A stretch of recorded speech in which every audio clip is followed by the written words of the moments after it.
Most people drift through life guided by emotion, habit, and outside influence. They chase goals they didn't set, respond to fears they didn't examine, and react to others without controlling their own minds. Life becomes noise. Control slips away. Inner peace feels distant. Stoicism does not offer slogans. It offers structure. It is a discipline meant to be lived, tested, and practiced through each thought and action.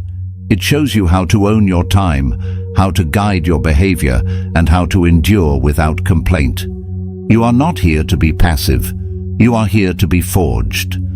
This is a video about internal transformation, not through motivation, but through mastery. Each chapter is a tool. Each principle is a method. This is not ancient theory. This is mental armor. When you reach the final chapter, you will not be the same. You will have seen what discipline looks like when it replaces self-pity. You will understand how calm becomes strength and how silence becomes power. You will not just think differently, you will act differently. Let's begin. Chapter 1. Stop being ruled by emotion. Emotion is the first obstacle to clarity. Most people make decisions in the heat of fear, anger, or ego. They act before thinking. They destroy their peace for short-term comfort. Stoicism trains you to pause. The Stoics taught that emotion must be observed, not obeyed. Marcus Aurelius wrote, "You have power over your mind, not outside events. Realize this, and you will find strength." That strength begins with restraint. Restraint is not weakness. It is the act of controlling internal reactions so that external conditions do not dictate your behavior. Without restraint, you become reactive. With it, you become steady. You do not avoid emotion. You do not suppress it. You recognize it as a temporary state that does not require automatic obedience. You allow the feeling to emerge, you notice it clearly, and you let it pass through without acting impulsively. When you view emotion in this way, it loses its grip on your choices. You become capable of stepping back and choosing a response that reflects reason and value rather than instinct or pride. This discipline begins in your daily responses. Someone interrupts you while you are speaking. Someone criticizes your effort without context. A situation turns against your expectations and triggers frustration. These events are not rare. They appear constantly. They are the daily resistance you face. They are the moments where emotional discipline is formed. Each reaction becomes a vote. You either reinforce self-command or allow reactivity to lead. The test is always happening. The way you respond reveals what you are currently training, either reaction or restraint. When your ego is touched, there is an instinct to retaliate or defend. That instinct is well practiced. It often feels immediate and necessary. A harsh word triggers the need to return it. A public correction invites a defensive posture. A perceived slight activates the urge to reassert dominance. These responses are learned through repetition, but repetition does not equal strength. They are habits built from unchecked emotion, not clarity.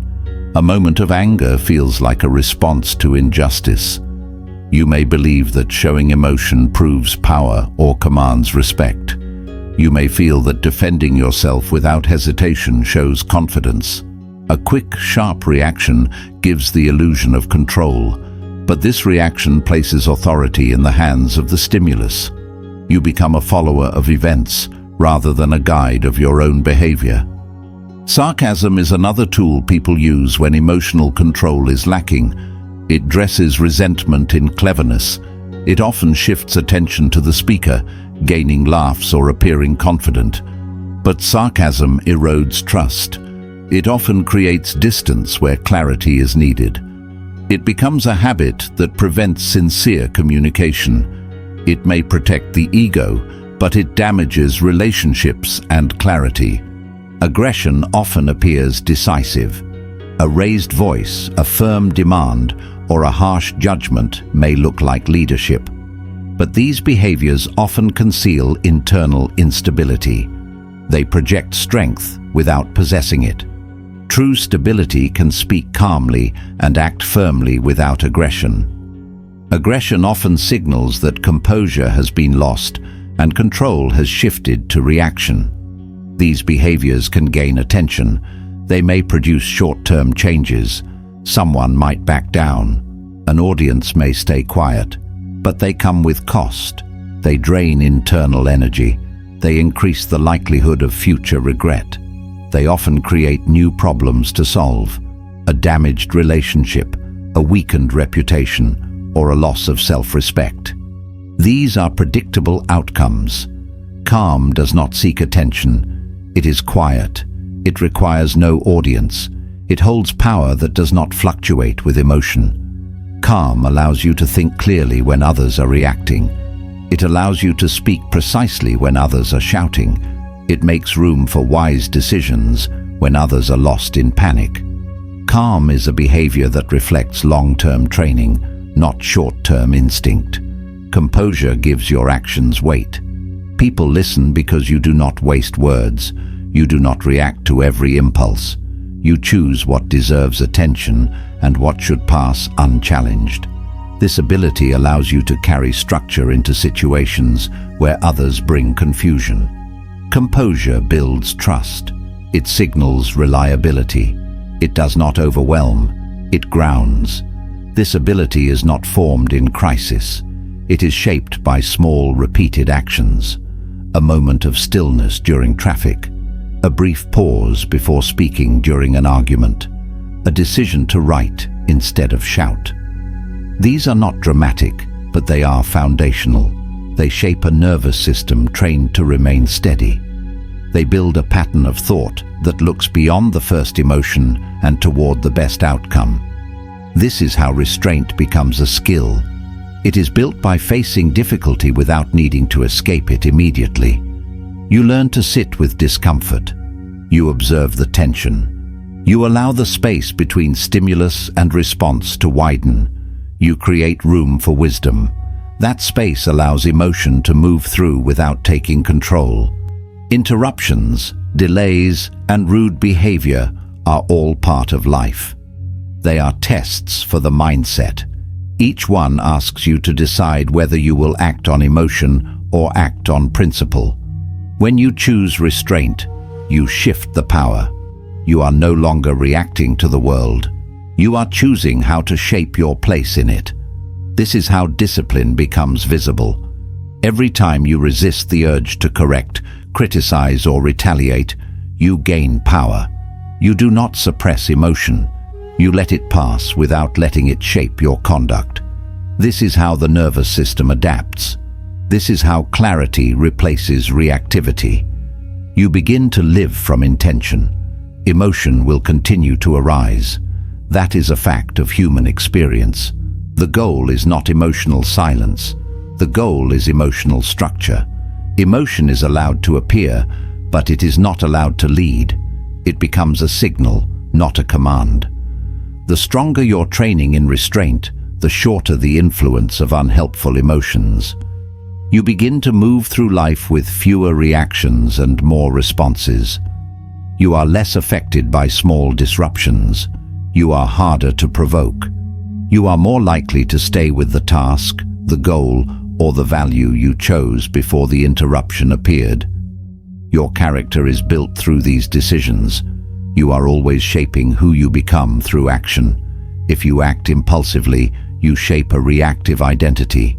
If you act with clarity, you shape a thoughtful identity. Every moment becomes a choice between these two directions. Mastery does not require flawlessness. It requires persistence. When you react poorly, reflect. Identify the mistake without self-pity. Use it. Adjust. Then apply the correction in the next interaction. The pattern matters more than the moment. The direction matters more than the setback. Pausing before you speak. Waiting before you act. Reviewing your values before making a decision. These behaviors signal that your mind is in charge. They are small indicators of large control. Over time, they become automatic. They create space for clear thinking and lasting influence. This is how you begin to live with mastery. Emotional restraint becomes instinct. Calm becomes your default. Stability becomes the ground you walk on. Others may still provoke, situations may still escalate, but your response belongs to you, and that is where real power begins. Chapter 2. Train yourself to see clearly. Distorted perception is a root of suffering. People do not always respond to facts. They respond to the meaning they assign to those facts. That meaning is often shaped by emotion, insecurity, or prior experience. A neutral event becomes a source of anger. A small delay becomes a sign of rejection. An unanswered message becomes a threat to self-worth. These interpretations arise quickly. They shape perception before reflection has a chance to take hold. This habit creates tension and confusion. Misjudgment follows. Stoicism teaches you to remove the excess. It trains you to strip events down to what actually happened. You examine the facts without emotion, judgment, or assumption layered on top. Epictetus said, "What upsets people is not things themselves, but their judgments about these things." This is a statement of responsibility. What happens externally is not always avoidable, but how you judge it internally can be trained. You can change your inner climate even when the outer world remains the same. A delay, a rejection, or a misunderstanding does not cause direct harm. It is your interpretation that gives it power. The same event can trigger calm in one person and rage in another. That difference lies in perception. If you learn to interpret accurately, you reduce unnecessary emotional spikes.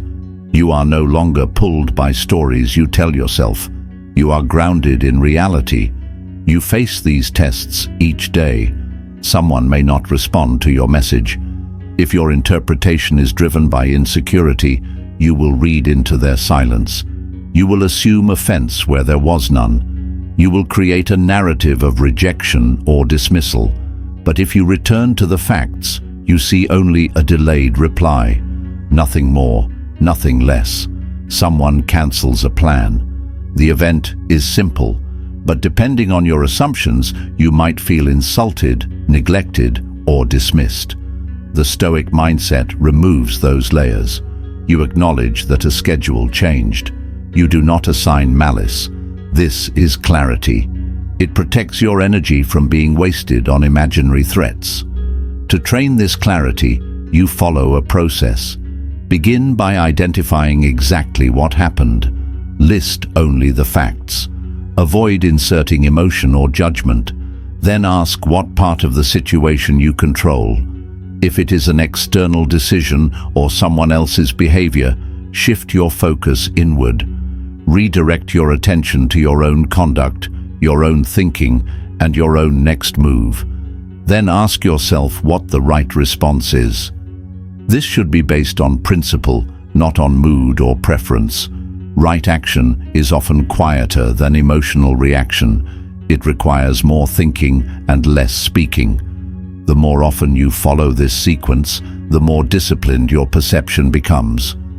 Quick interpretation often develops through repeated emotional habits. If you have a habit of assuming harm, you will see harm even when none exists. If you regularly expect offense, you will find offense in small and neutral things. These patterns must be interrupted. The Stoic method begins by making the interpretation conscious. You are no longer guessing, you are verifying. You stop saying, "I know what they meant," and start asking, "What exactly was said or done?" You stop believing emotion equals truth and begin looking for what can be confirmed. This change in habit removes confusion. To correct perception, you do not need complicated practices. You need repetition. Every time you feel triggered, pause. Examine the event before reacting. Ask yourself what your emotional filter is doing to distort it. Ask what the situation would look like if someone else experienced it without your assumptions. Speak less. Observe more. Do not rush to conclusions. Let facts rise above emotions. Be deliberate in how you frame situations. Interpretation is a skill.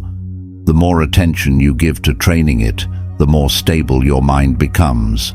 This is not avoidance of reality. It is an adjustment toward it. It does not mean becoming numb. It means seeing clearly.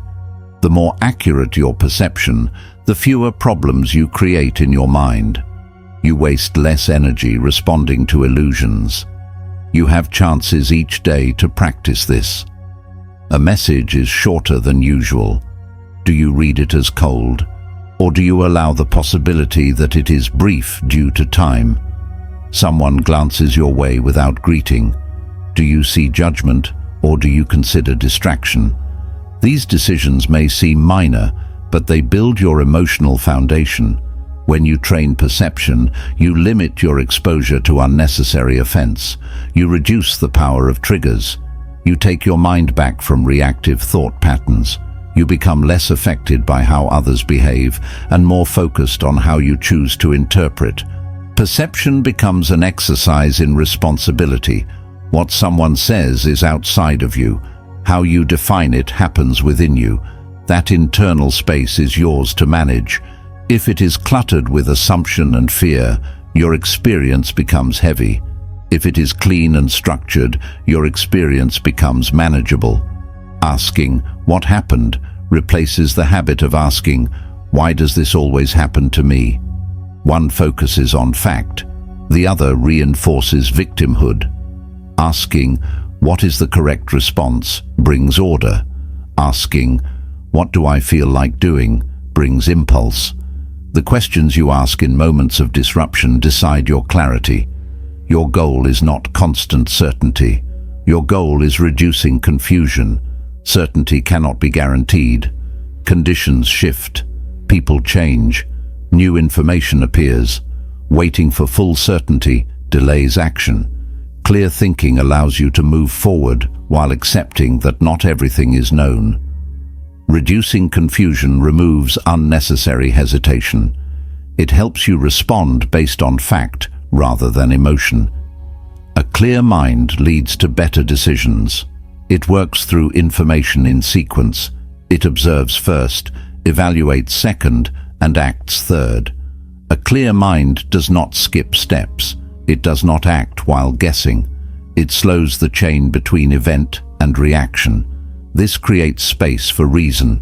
This space prevents unnecessary damage, wasted energy, and future regret. A clear mind becomes your most valuable asset in conflict, stress, or rapid change. A clear mind does not turn every situation into a judgment about identity or worth. It treats events as events, not personal statements. When someone disagrees, you hear the content, not the insult. When plans shift, you adjust without assuming rejection. When tension rises, you focus on solutions, not stories. This shift changes how you use your energy. You stop defending yourself. You begin leading yourself. The clearer your mind becomes, the less friction you experience. You do not create resistance by adding assumptions. You do not escalate by assigning negative motives. You see what is happening and ask what needs to be done. You remove distraction from your reasoning. Clarity reduces tension. It removes the need to constantly correct others or reinterpret their behavior. You stop resisting reality. You deal with what exists. You stop reacting to what might be implied or feared. You stop trying to reshape the past. You take what is present and work with it. This mindset is steady. It conserves energy. It preserves direction. You gain time by refusing to argue with circumstances you cannot control. You stop inserting personal meaning into neutral events. A delay becomes a delay. A silence becomes a silence. A comment becomes information. You act based on clarity, not self-protection. You reduce harm caused by overreaction. You avoid unnecessary tension with others. You remain centered and functional under pressure. Stress, challenge, and difficulty will still exist. They are part of the human condition, but they are not increased by misunderstanding or mental exaggeration. False interpretation often doubles the weight of real problems. A disciplined mind avoids that weight. It does not let temporary uncertainty become permanent confusion. You learn to respond with accuracy. You evaluate problems on their scale. You stop turning minor events into emotional emergencies. This habit protects your energy. It allows you to handle more without being overwhelmed. It builds trust in yourself.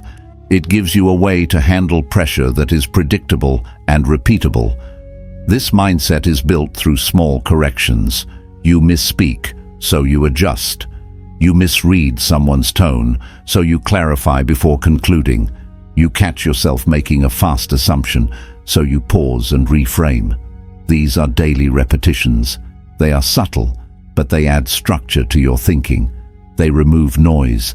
They create focus. Ordinary moments become your training ground. An unclear message, an unexpected delay, a challenging conversation. These are situations where mental clarity is tested. When you choose to pause, observe, and act with discipline, you strengthen your perception. You build a mind that is not rushed, scattered, or defensive. This discipline eventually becomes automatic. You start to notice early signs of confusion. You interrupt mental spirals. You simplify thoughts. You maintain direction. You focus on facts and values. You move from reaction to responsibility. You respond to stress with order, not drama. When you see clearly, you reduce the need to explain yourself. You speak with purpose. You say only what needs to be said. You remove emotional justification. You no longer defend imaginary offenses. You preserve your energy for meaningful actions and decisions. You stop wasting effort on decoding uncertain motives. You stop rethinking every conversation. You stop analyzing your every move through a lens of doubt. You give yourself permission to act based on clarity, even when others remain unclear. This is how perception becomes strength. You understand what matters. You ignore what distracts. You remove what confuses. You operate in reality rather than theory. You move in the direction of reason rather than fear. You see clearly and act deliberately. This is the transformation that comes from disciplined thinking. Chapter 3. Make stillness a daily discipline. The world promotes distraction, constant noise, constant stimulation, constant movement. It is designed to keep attention scattered. Many people spend their days reacting to alerts, headlines, messages, and interruptions. These external pressures create a mind that is always anticipating, rarely observing. Stillness becomes rare. Most people avoid it. Stillness removes distraction and brings thoughts into focus. That focus can be uncomfortable. Stillness forces you to see yourself without escape. It shows you your priorities, your thoughts, and your habits. It reveals whether your attention is directed or hijacked. It shows whether your choices are guided by intention or by impulse. Many avoid stillness because they are not ready to confront these facts. They stay busy to avoid looking inward. The Stoics pursued silence as a way of sharpening the mind. They saw solitude as a place to train thought, not to escape from it. They used reflection to identify flaws, clarify principles, and prepare for action. Stillness was structure. It created space between life and judgment. It allowed them to direct their energy rather than scatter it. It built mental order. They understood that energy must be conserved and managed. A mind that is constantly stimulated is reactive and fatigued. A mind that is trained in stillness is alert and deliberate. The Stoics treated this training as necessary. They made it part of their discipline. Stillness gave them a place to examine the day and correct their direction. They did not wait for life to slow down. They chose to slow themselves. Seneca wrote, "It is not that we have a short time to live, but that we waste much of it." This statement points to a failure of attention. time is lost not only through distraction, but through mindless repetition. If your thoughts are unfocused, your hours disappear without meaning. If your energy is scattered, your progress remains shallow. Stillness reveals where this loss is happening. Stillness is where you see clearly. You look at your choices without excuse. You ask if your behavior reflects your claimed values. You question what you have allowed to shape your habits. You recognize the difference between movement and direction. Stillness gives you a mirror that distraction removes. This practice must be chosen. Stillness will not arrive by accident. The noise will continue unless interrupted. You must set aside time to remove it. Begin the day in silence before information enters. Use that space to review your goals, your behavior, and your commitments. End the day by reviewing what happened and what it revealed about you. Use this practice to learn from your own conduct. Stillness gives you back control. It is not a pause from life. It is a place to structure it. In stillness, you do not wait. You observe, you examine, you prepare.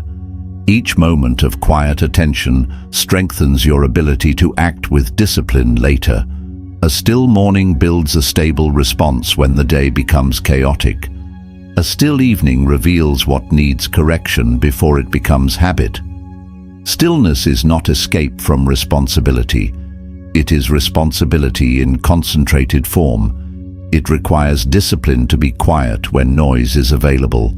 It requires effort to examine your thoughts when distraction is easy. But this effort creates strength. It creates structure. It makes action more precise and less reactive. You begin to notice how much time you waste. You see which distractions serve no purpose. You observe how restlessness has shaped your behavior.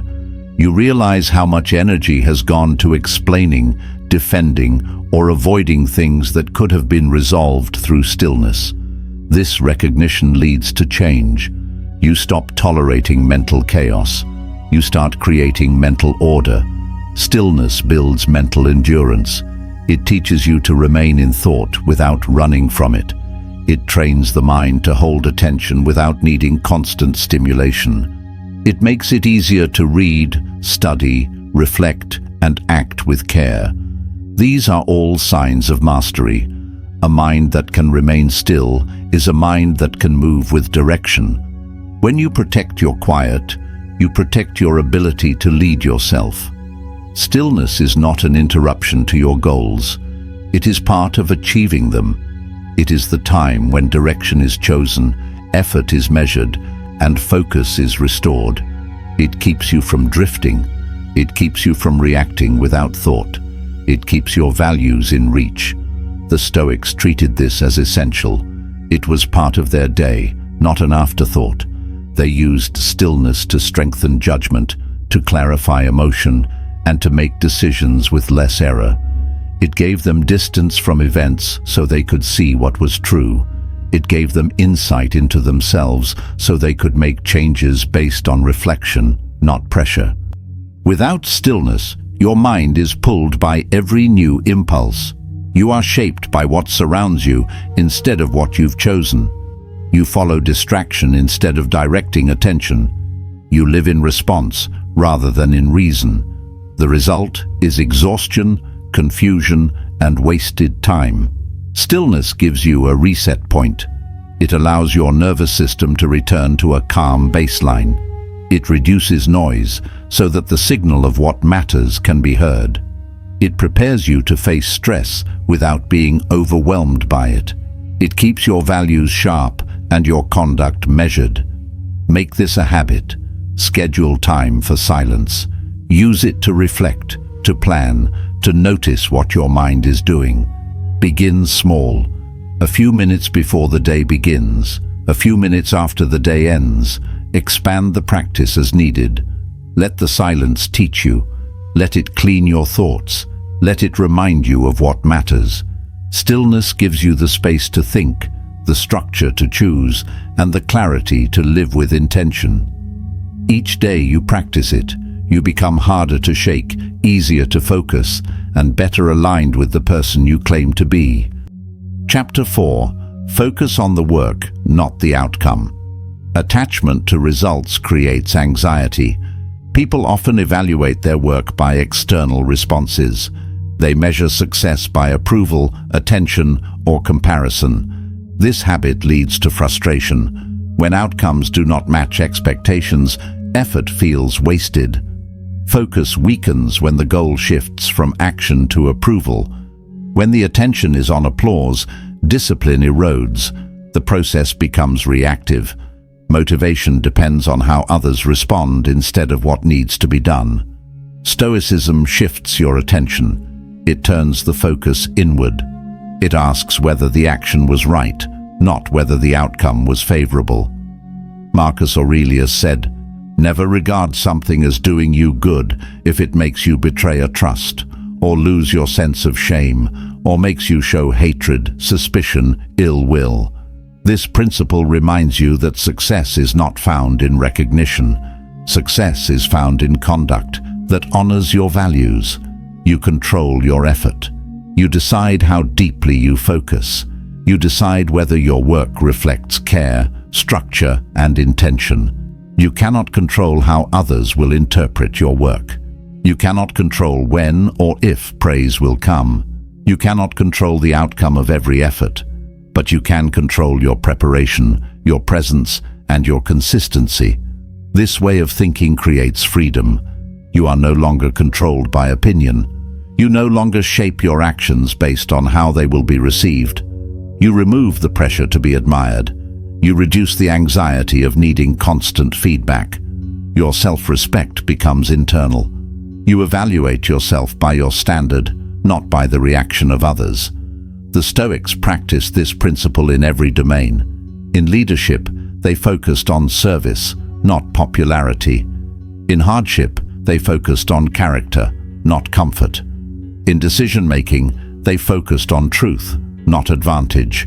They aimed to live by principle and to let the consequences unfold without panic or obsession. You can apply this to your own life. Complete the task because it needs to be done. Speak with care because you aim to build trust. Work with focus because you value the process. Let your work stand for itself. If others recognize it, remain steady. If they ignore it, remain steady. Your effort is not diminished by lack of recognition. Your progress is not erased by someone else's indifference. Train this by watching your thoughts when you finish something. Do you immediately think about who will notice? Do you feel disappointed if no one responds? These are signs of attachment to results. Begin separating effort from approval. Remind yourself that your work is a reflection of your standard, not someone else's praise. Let go of the need to manage how others interpret your actions. Let go of the need to explain yourself for the sake of approval. Let your work carry your voice. Let your conduct speak without the need for reinforcement. This removes pressure. It restores your attention to what you can control. When your focus is internal, your output improves.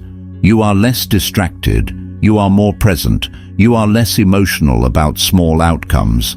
You no longer rush for praise or hide from criticism. You become more consistent because your motivation is stable. Do your work with care. Return to it when it needs improvement. Correct mistakes without shame. Let the effort define the day. Allow the quality of your action to satisfy you, even if no one else notices. If feedback arrives, use it.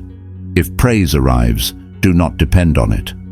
If criticism arrives, evaluate it, then keep going. This mindset leads to confidence that does not need constant protection. It creates stability in your mood and clarity in your decisions. It removes the need to impress. It builds a quiet authority. The authority of someone who knows what they are doing and does it with discipline, regardless of who watches. A disciplined mind does not chase recognition. It builds progress. It seeks alignment between values and action. It looks for consistency in behavior. It evaluates success by asking one question: did I do the work well, without excuse, and in a way that reflects my standard? You will gain more strength by mastering your conduct than by chasing praise. You will gain more peace by focusing on your role than by managing perception. Let others speak. Let outcomes shift. Let results arrive or delay. You remain steady by returning to the task. You remain focused by returning to what is in your control. The disciplined mind seeks progress, not validation. It finishes what it starts. It sharpens what is dull. It moves forward without drama. This mindset gives you strength that is durable, focus that is stable, and work that speaks with integrity. Chapter 5. Build the life you claim to admire. Admiration without imitation is a form of self-deception. People often speak with respect about values like strength, discipline, clarity, and self-control. They describe these traits as admirable and essential. They use this language to define their ideals. Yet in practice, they often choose comfort. They avoid effort. They justify delays and excuses. Their admiration becomes passive. It does not translate into behavior. This gap between what is praised and what is practiced creates internal conflict. It weakens self-respect. The Stoics taught alignment. They emphasized the importance of matching belief to behavior. Integrity was not shown in speech. It was shown in conduct. It was built through repetition, through deliberate effort to bring actions into agreement with values. The Stoic path was not based on performance or public image. It was grounded in private discipline. Epictetus wrote, "Don't explain your philosophy, embody it." This principle discourages self-promotion. It reminds you that values do not need advertising. They are visible through how you live. When your actions match your words, people can see your character without needing a speech. Embodiment speaks louder than explanation. It makes your beliefs observable and testable through daily life. Every day is a decision point. Each action you take reflects what you believe in that moment. If you choose to sleep past your planned time, you are showing your values. If you choose to ignore your responsibilities, you are showing your priorities. If you choose silence when correction is needed, you are showing your courage. Every decision is a reflection. It builds momentum toward or away from the person you say you want to become. Your habits shape your identity. What you do repeatedly becomes part of how you see yourself. If you practice discipline each day, even in small amounts, you begin to see yourself as someone who follows through. If you allow excuses to lead, you begin to see yourself as someone who breaks promises to yourself. This identity then guides your future decisions. The pattern grows stronger. You either move toward alignment or further into contradiction. To make your identity match your ideals, you do not need radical transformation. You need repetition.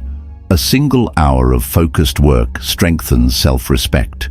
A single act of keeping your word builds internal trust. A clear decision made against impulse restores direction. These small efforts matter. They compound. They turn intention into reality. They turn admiration into action. The Stoics trained themselves in this process. They started their days with structure. They practiced early rising, reflection, and order. They asked themselves what they did wrong, what they did right, and what could be improved. They acted in public with restraint and measured conduct. They lived with simplicity, responsibility, and inner order. Their focus was not on appearing wise, but on living with clarity. Their standards were enforced internally. They did not wait for applause to behave well. They did not rely on punishment to avoid error. They set goals and held themselves accountable. They looked for the gap between values and conduct. They closed that gap with discipline, not with justification. This gave them confidence based on evidence. They trusted themselves because their actions aligned with what they claimed to believe. You are capable of the same practice. Begin by observing your habits. Look at how you spend your mornings, your time alone, and your hours without supervision. These reveal your structure. These reveal whether you are leading yourself or following impulse. Then begin adjusting. Replace a habit that wastes time with one that builds discipline. Choose one standard and live by it consistently. Let your actions bring your ideals into motion. You do not need to wait for the perfect plan. You do not need to announce your change. You need to act. Quiet, steady behavior reshapes your life faster than dramatic statements. If you admire strength, then train it. If you admire clarity, then practice it. If you admire order, then live by it. Each day is a chance to shift your trajectory. One focused hour replaces 3 scattered ones. One honest review can reveal months of avoidance. One clear boundary can correct a pattern. These are small steps, but they rebuild identity. They shift you from speaking of values to becoming someone who reflects them. When your actions match your words, you no longer carry internal conflict. You no longer admire others for traits you are unwilling to develop yourself. You begin to respect your own conduct. You stop living through examples and start becoming one. The Stoics did not aim to impress. They aimed to align. Their work was steady, private, and grounded in principle. They were not waiting to become someone. They were practicing it each day. Their example remains, not because they were perfect, but because they were consistent. You have the same task. You are not asked to change everything at once. You are asked to live one standard clearly, to do what you say matters, to practice what you claim to admire. This is how imitation replaces talk. This is how transformation becomes real. Build the life you say you want. Let your actions prove your values. Make your admiration visible through how you live when no one is watching. This is the Stoic path. Quiet, disciplined, aligned. Chapter 6. Embrace the demands of responsibility. Responsibility is where discipline meets action. It is not just about completing tasks. It is about owning your behavior, your energy, and your direction. Many people avoid responsibility while hoping for freedom, but freedom without responsibility creates disorder. The Stoics understood that the path to self-command runs through the discipline of responsibility. Marcus Aurelius reminded himself daily of his duty as a human being. He wrote, "At dawn, when you have trouble getting out of bed, tell yourself, 'I have to go to work,' as a human being." This was not a motivational phrase. It was a direct order to rise and fulfill what is expected of a rational being. Responsibility was not a burden. It was a structure for growth. Every action carries weight. When you skip a commitment, ignore a standard, or delay a task, the cost is internal. You weaken your own trust. You reduce your clarity. You teach your mind that discipline is optional. This may seem small in the moment, but every repetition shapes the pattern of how you move through the world. To live with strength, treat responsibility as your anchor. You do what needs to be done, regardless of mood. You follow through when it is inconvenient. You hold your word even when no one is watching. These actions signal that your values are real. They create a reputation within yourself. They build a character that is prepared for pressure. Responsibility is not limited to big decisions. It shows up in how you manage your time, how you treat others, and how you maintain order in small areas of life. When you keep your space clean, you reinforce discipline. When you return messages on time, you train reliability. When you speak with honesty, you build trust. Each of these actions supports a mind that is organized and ready. The Stoics did not expect perfection. They expected accountability. They believed in reviewing mistakes without excuses. When they failed, they examined why. When they succeeded, They asked what could be improved. This rhythm of self-check keeps progress moving. It avoids arrogance and prevents decline.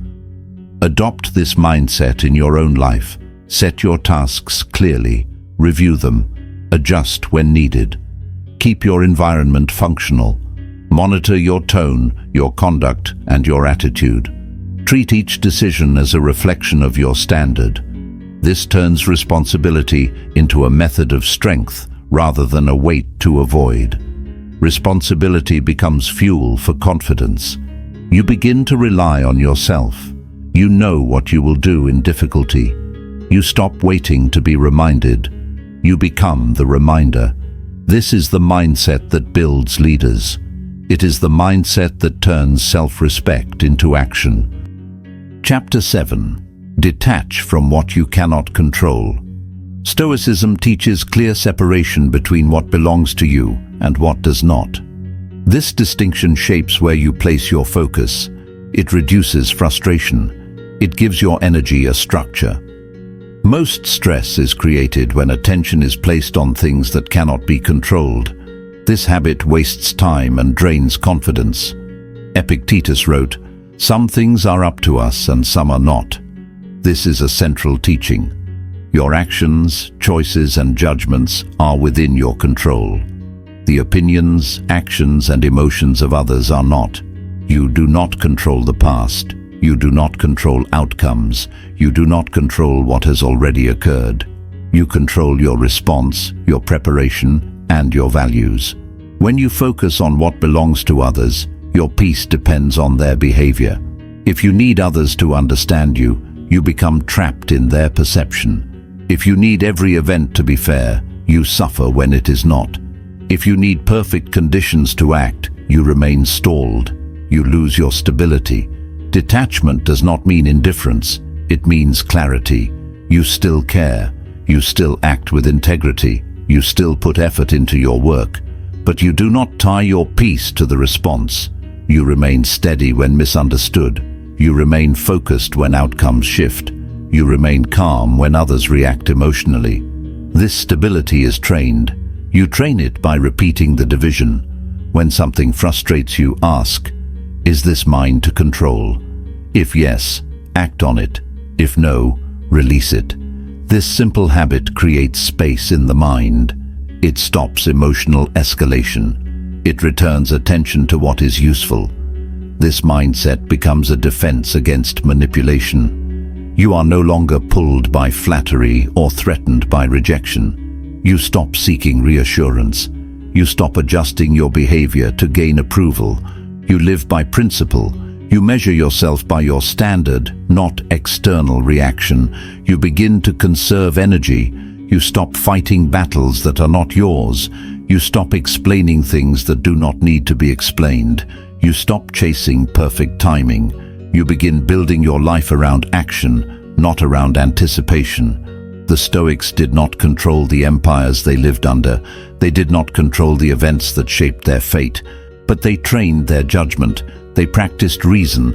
They turned inward, not in retreat, but in responsibility. Their control of self gave them influence beyond position. You can do the same. Begin each day by listing what you control: your thoughts, your conduct, your use of time. Then name what you do not control: reactions, delays, outcomes. This reminds you where to place your energy. Detach from what does not belong to you. Let others carry their part. Carry your part with strength and focus. This is how you build peace within pressure and clarity within confusion. This is how you gain freedom without needing control. Chapter 8. Turn obstacles into training. Every challenge presents material for growth. The Stoics believed that obstacles are not interruptions. They are part of the path. Difficulty is not a reason to stop. It is a chance to practice strength, focus, and patience. The mindset must shift from avoidance to engagement. You do not wait for perfect conditions. You train by meeting resistance. Marcus Aurelius wrote, "The impediment to action advances action. What stands in the way becomes the way." This statement is not poetic, it is a principle of execution. Each block is also a doorway. Each pressure is also a tool. Each failure is also instruction. The obstacle is not outside the work, it becomes the work. When you meet frustration, your job is to ask, what skill is this demanding? If a task becomes harder than expected, you strengthen focus. If a person misunderstands you, you train communication. If time is limited, you refine efficiency. Every situation can be shaped into training. This mindset removes the illusion that progress is linear. Do not seek to remove obstacles. Use them. Study what they reveal. Let them show you what you lack. Let them challenge what you assumed. This is how you sharpen judgment. It is how you build endurance. Pressure exposes where your discipline is weak. That exposure is useful. It gives you a clear target. Turn resistance into structure. If you feel overwhelmed, simplify your focus. If you feel disrespected, clarify your standard. If you feel stuck, reduce the goal to one step. Movement begins again when focus replaces emotion. You return to what is within reach. The Stoics did not believe in perfect conditions. They trained in public life, in exile, in war, in silence. They used daily life as their gymnasium. They treated interruptions as practice. They treated criticism as feedback. They treated misfortune as a test. This gave them a strength that adjusted to difficulty. You can adopt the same approach. Look at your current challenges. Choose one. Ask what it demands from your character.